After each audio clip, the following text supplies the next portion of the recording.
So I started in 1992, and so I've been here for 32 years. And it's not a family farm. I bought it from an older woman. It was in kind of a state of disrepair. So I've spent a lot of time fixing up or either rebuilding or restoring all the buildings on the farm. And that was a major part of my budget and task while I first was at the farm. And then I went away to work for a while and came back in 2016. So then I brought in a small herd of beef cattle and started with this flock of Katahdin sheep. And I had a high tunnel as well as gardens. And so my farm is really more of a small sustainable farm because I also look at the forest land as resources for shelter and my wood for the wood stove for heat in the house. I have solar panels on a shed that supplies electricity to my farm. I have spring water from a spring up on my property on a hill. And I also have Airbnb, the Five Springs Farm Guesthouse, which I started in 2016 and have had a number of guests since that time. I have 171 acres, and so you see this open land here.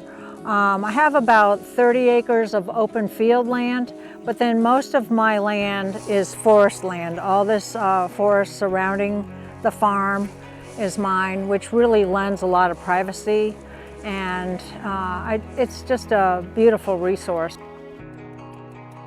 I came to farming from being really interested in being sustainable. You know, I was a reader of Mother Earth News, and I liked the idea of homesteading.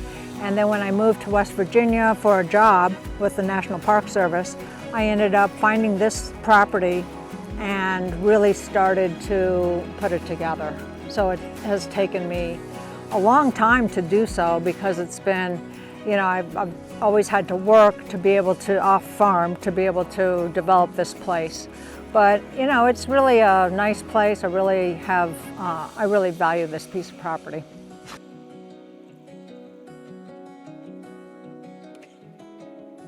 So this is the other group of animals that I have here. I raise the beef cattle as grass-fed, finished, and also when I take them into the abattoir, I take one at a time. So they're a single source product when I sell the beef at the market.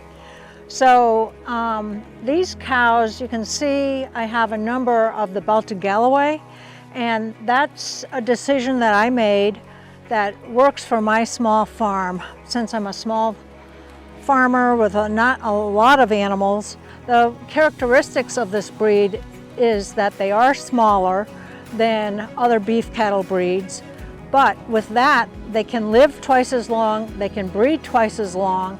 So I'm looking at the long run here in terms of products from these animals. So I do the Fayette County Farmers Market, and we operate from 8 to noon on Saturday mornings by the courthouse in Fayetteville. And I sell my grass-fed beef and lamb, as well as the produce coming out of my high tunnel and gardens. And I have laying hens, so I sell extra eggs. The rest of the eggs go in the Airbnb. But I actually do okay in terms of those product sales at the farmer's market. At least it sustains my animals, and that's primarily what I try to utilize the money for, is to put back into my animals and to keep this whole thing going.